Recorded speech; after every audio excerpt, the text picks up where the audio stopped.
everybody, my name is Melissa Slaymaker and it's my honor today to moderate the panel at the Women in Tech Global Forum discussing the rise and the future of FemTech. Today we have the pleasure of speaking to Sophie Smith. Sophie is the CEO of Nabta Health, and that is a company based in the UAE. And we're also speaking to Shamim Khalisa, who's the chairman of the board Solar Chill Technologies, and also the ambassador of the Africa Innovation Week in Uganda. So hi ladies, thank you so much for joining me. It's a great honor to be speaking to you today, and I'm sure you're all excited to be discussing the future of FemTech today.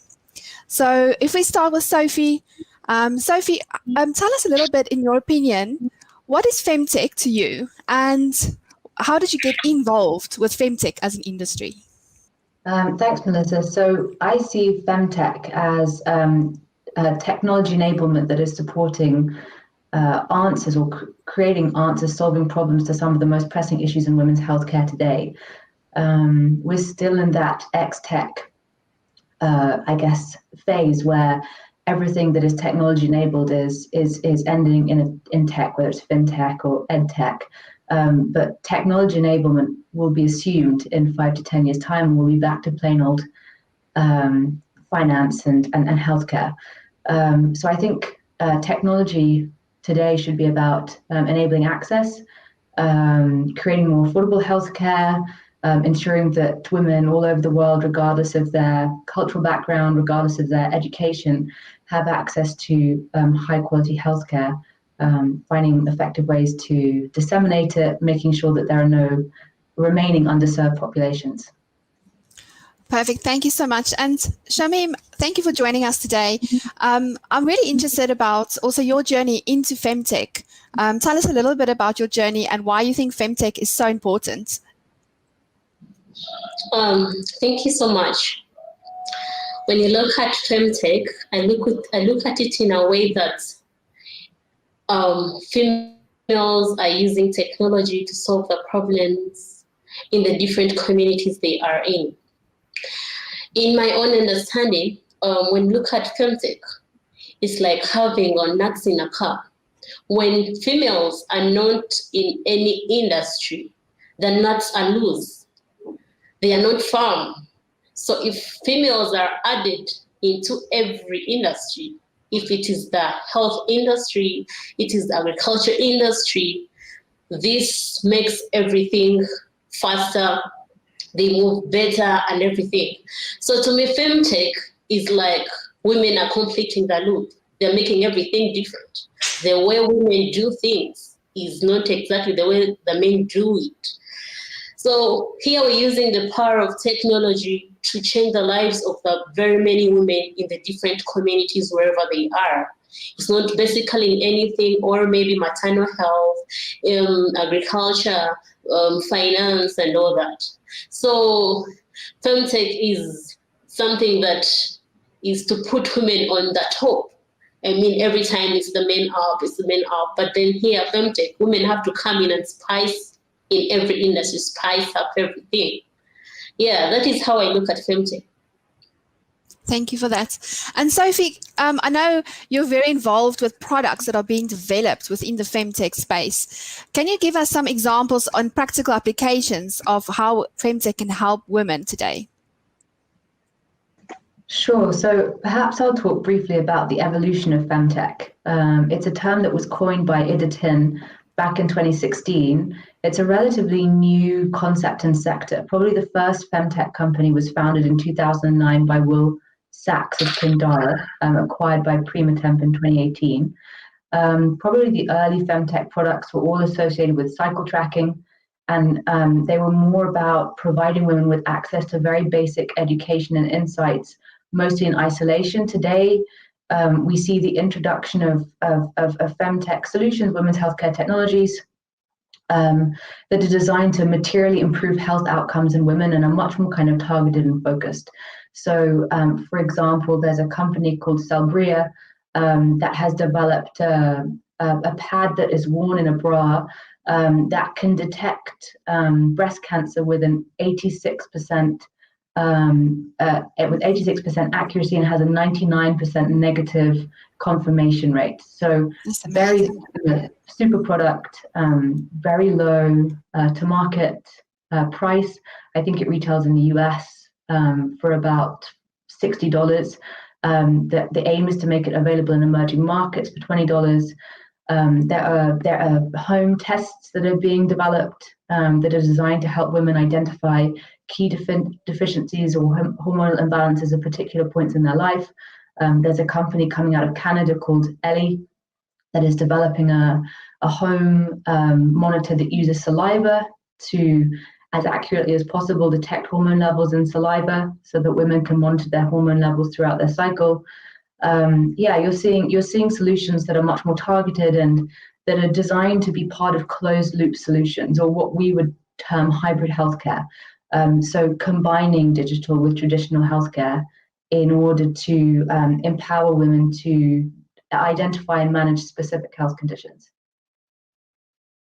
That's fantastic. And Shamim, I think a question for you, working on the African continent, I think there's a lot of cultural diversity just in Africa alone, as well as in the UAE, comparing it to Europe and to the Americas, where FemTech is probably a more known product. And as we see ourselves in emerging technologies, how do you think the African continent and the UAE would benefit from FemTech, and how can we be part of the future of it?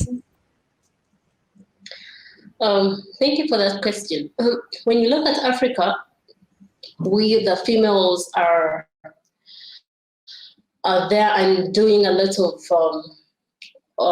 how should I call it? They're doing a lot of innovations and all that is required. But then when you look at it in such a way that most of the businesses are being done, and then when you look at continents, it's like Africa is not put at the first rate. In such, I'm saying that if you're looking at this, look at the females, maybe in the UAE, looking at those in the UAE, so you're looking at all those people. So for them, they are given this platform that is at fast rate, that they can go and then say, this is the type of technology that we're trying to bring in, or this is what we're going to do, and do that. So they are given that attention first, compared to us in the African continent, because different governments and all that, yes, they look at the fact of gender equality, but they do not look at it in the fact that, look here, these are the policies. So if these are the policies, let women investment for the entrepreneurial businesses they're going to do. For example, if like people have technologies, like someone would want to provide services, because first what we provide services to women using the power of AI, chatbot and all that. So very many people have different technologies that they want to bring out, but them coming up and then saying this is that, they are not given that platform. So for us to come out and then come and help the people in the African continent and all that, we have to look at the females, because you can look and say how many females have raised, let me say, over 20 million US dollars in Africa, and who are females who are doing business in technology. You're not going to find them. Actually, you find them, you're going to find males, because they're the ones who are known, they're the ones who are doing the businesses, the ones who are doing this healthcare, agriculture, FinTech, and all that. But where are those people who are saying, look here, it is us, it is the females, that if they are into the businesses, they can bring changes, and then they can make the environment better for the others.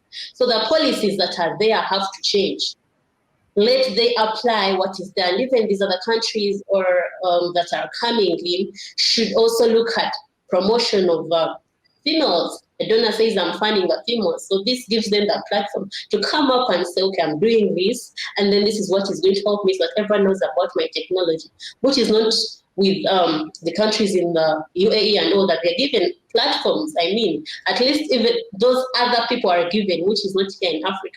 We strive a lot to come to that hope so that people can see that this is what we're doing, this is what we're providing, this is all that.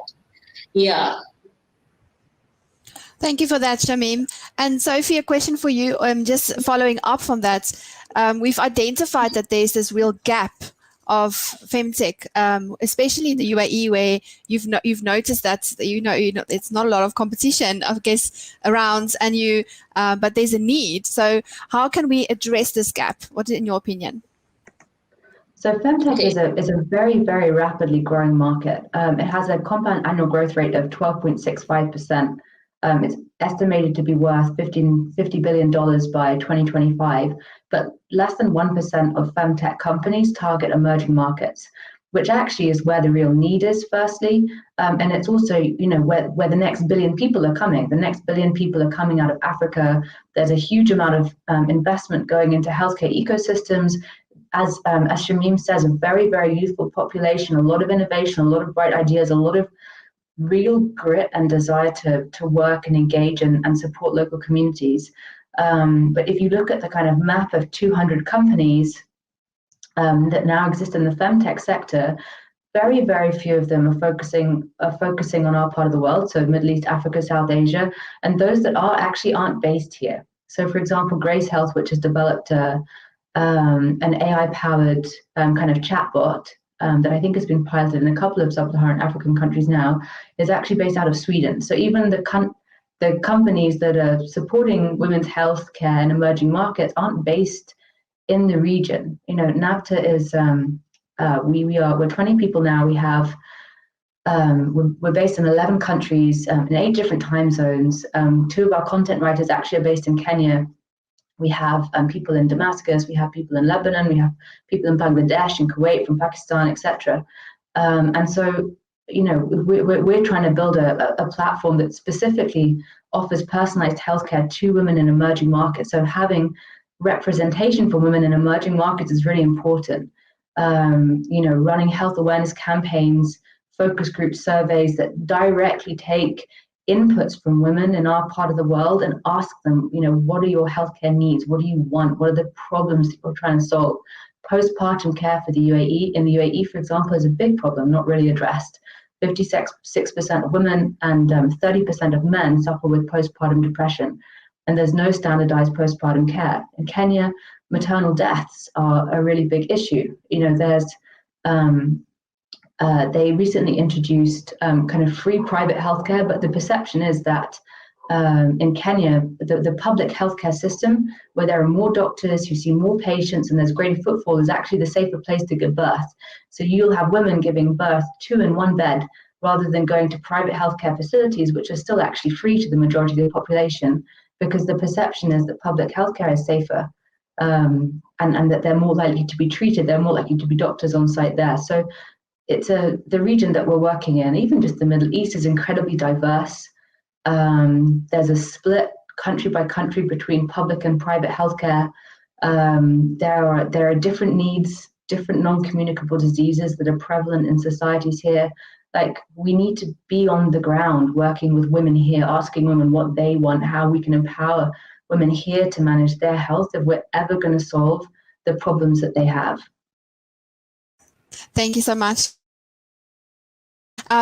One topic, I guess, which is very prevalent still, unfortunately, is the fact that we're still dealing with a pandemic and with COVID.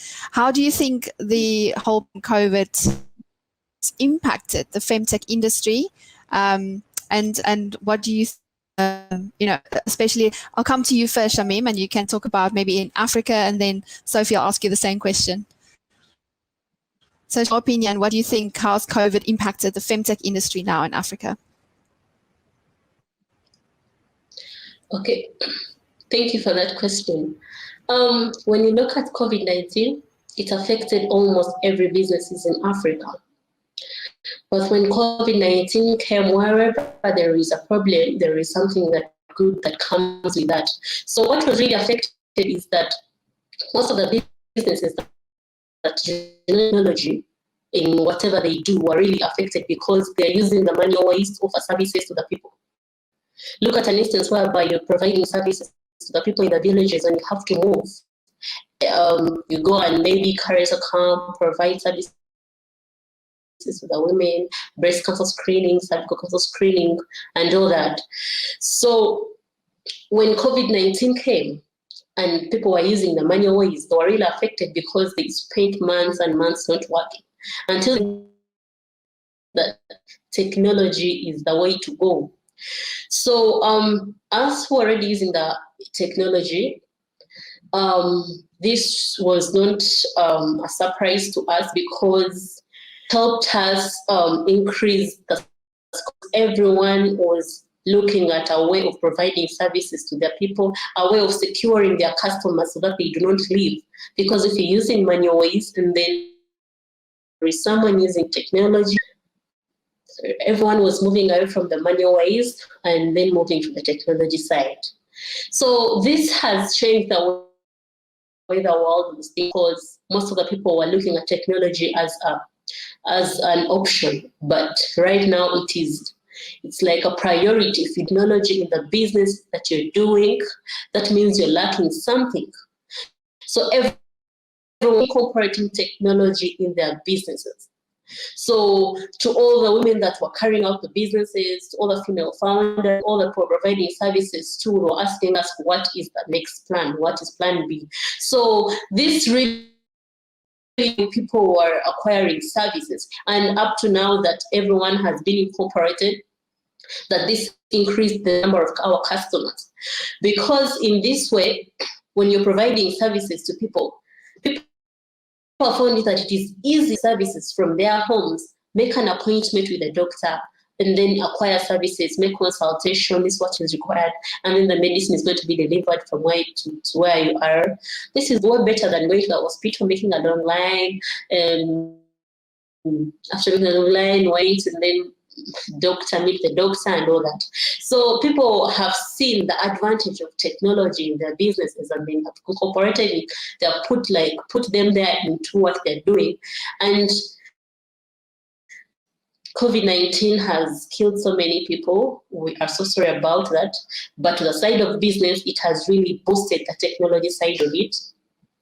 And to this, even in the coming years, technology is going to be the way to go. Like, no one is going to get back to the manual ways that they were doing things. Everything is becoming smart and all that. So to the African continent, they have to change. Even those that had refused to accept it, had to accept it by force. I mean, it's what is required, it's what is needed. So this helped us in this guise that even the people that never looked at FemTech businesses as something that is booming, looked and said, okay, I think these people need a lot of attention, and then what they're doing is really good. So I believe technology is the way to go. Yeah. Definitely. Thank you so much for that, Shamim. And Sophie, same question to you in terms of the aftermath of COVID, or still currently going on, but I mean the change is happening due to the pandemic. How has it impacted the FemTech industry for the UAE? I agree with Shamim that I think the long-term effects of COVID will be very positive for the industry. You know, the second half of 2020 showed a 17% increase in the health tech sector globally versus the first half of 2019. So I think there's definitely more interest to invest into healthcare in general. I think for the industry and for female founders also, 2020 wasn't a great year. Investment into female-led companies decreased to below 2017 levels. Investment into FemTech, again, where there were female founders, also decreased. So there were a number of male-led FemTech companies that raised money. But actually, a lot of the kind of bigger raises in FemTech we've now seen early on in 2021. Definitely appetite for FemTech is picking back up again. I think in the MENA region, investment into health tech is still fairly nascent. most of the venture capital funds that you have here are generalists. So, and until last year, really exclusively focused on e-commerce, marketplaces, logistics, and fintech. There are only a couple of specialized health tech funds, and those don't typically invest in healthcare companies in the region. They invest in companies outside of the region. There are now funds in Mubadala Healthcare, Global Ventures that are looking to set up focused health tech funds, which will definitely help. But I still think as a health tech company here, as a FemTech company here, that has an R&D mandate, that is working to materially improve health outcomes as opposed to just connecting the dots within the ecosystem. So being a pure telehealth play or an appointment booking play, I think appetite is on the increase, but in terms of material outputs, we've probably still got to wait 6 to 12 months. And I imagine the same is probably true for the rest of the region as well. So for Africa and South Asia, there's interest in FemTech. People are increasingly seeing a need for it. There's a global acknowledgement now that diversity and inclusion within healthcare are important. The COVID-19 pandemic, and specifically the recent wave of vaccinations, has sparked afresh the debate around inclusion in clinical trials. So until 1994, women were almost wholly excluded from clinical trials, which means that today women are still 50 to 75% more likely to suffer adverse reactions to drugs than men, because drugs haven't been designed for or tested on women. Middle East and African South Asian populations still today mostly excluded from clinical trials. 92% of clinical trials occur in the US and Europe, and the remaining 8% mostly occur in the Far East. So you've seen, higher death rates in up to 3 times as high in Bangladesh and Pakistani populations of COVID-19 than among the equivalents in white Caucasian populations. And particularly around vaccinations, there's been a debate about whether to vaccinate women who are trying to conceive, who are pregnant, or who are breastfeeding. And in fact, the advice in many parts of the world is not to vaccinate women who fall into these categories.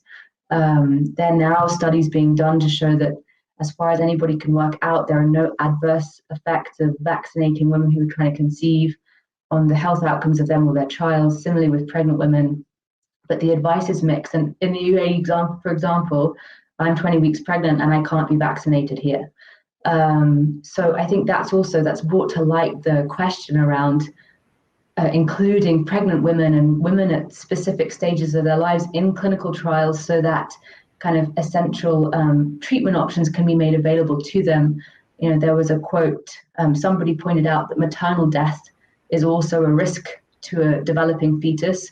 So, if you have a pregnant woman who's high risk, better to vaccinate her so that she doesn't suffer adverse reaction to COVID than to let her die of it.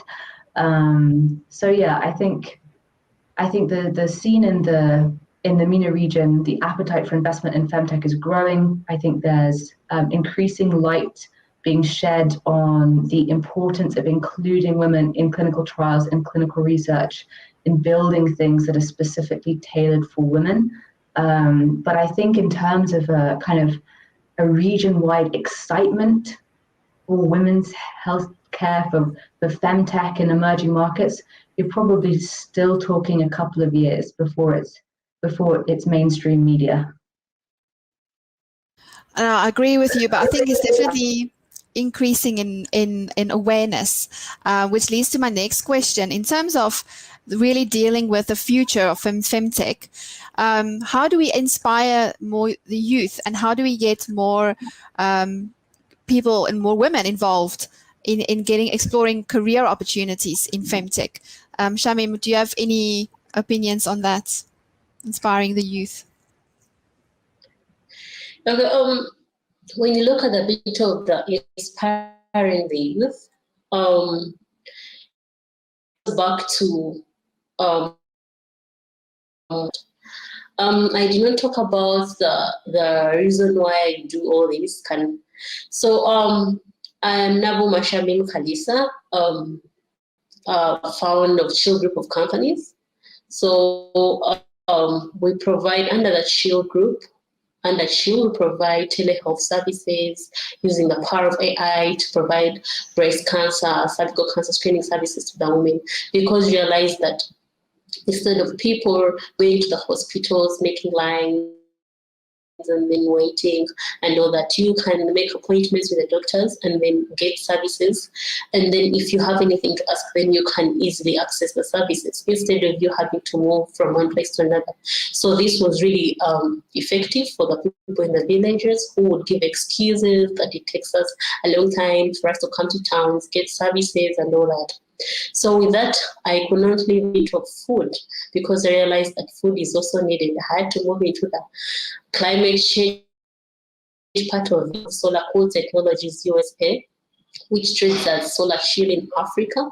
It's also in India, prevent post-harvest loss, because realize that according to the pollution that's skyrocketed from the cars and all that, the pollution that is from wasted food is so much that people have not yet seen that. So with that, apart from the part of the health, there is that part of climate change, because even if I look at the health part of it, our climate has to be put first, because the environment, the global warming, all has to be solved. Yeah, so I'm a Forbes 30 under 30 class of 2020. I'm also a young tech. I was chosen among the top 100 young influencers in Africa. So with that, what inspired me to do this? I grew up in a family where we used to carry out fish farming as an economic activity. In this, that when my father went fishing, we had to store the fish. We didn't have good methods of storing the fish, so we would smoke it every day, because if you don't smoke it, where are you going to get something to eat? This is what is going to pay your school fees, what's going to use and all that. So this in the end affected us. That's why I'm a breast cancer survivor, because of the smoke that I inhaled since childhood all that time affected me up to that time. But all my family members lost their lives. But me coming out as a breast cancer survivor made me change and said, would not look at where we've come from. These problems that we've gone through, we can change the bad that we have to positivity. This part that I'm a breast cancer survivor, I have to come up. And women out there, I don't know, because me I'm through a lot. So I said, no, I have to change the lives of the women out there. So doing, when you go to the bit of the FemTech businesses, all the technology to change the lives of other people. So when I look at this in this way, as the youth have to do business, not the fact that you're looking for funding, you're looking for this, you do something that you love, something that can change the community. You've identified a problem in the community, people are facing a problem of transport moving here and there. Invent a chatbot. So this is going to change the lives of the people. So what to inspire other people is what you can do. You first have to change what is around you so that you can inspire others. Because even if you try to inspire people's lives, you have to show them that, look here, I tried to do this and this is all that I did.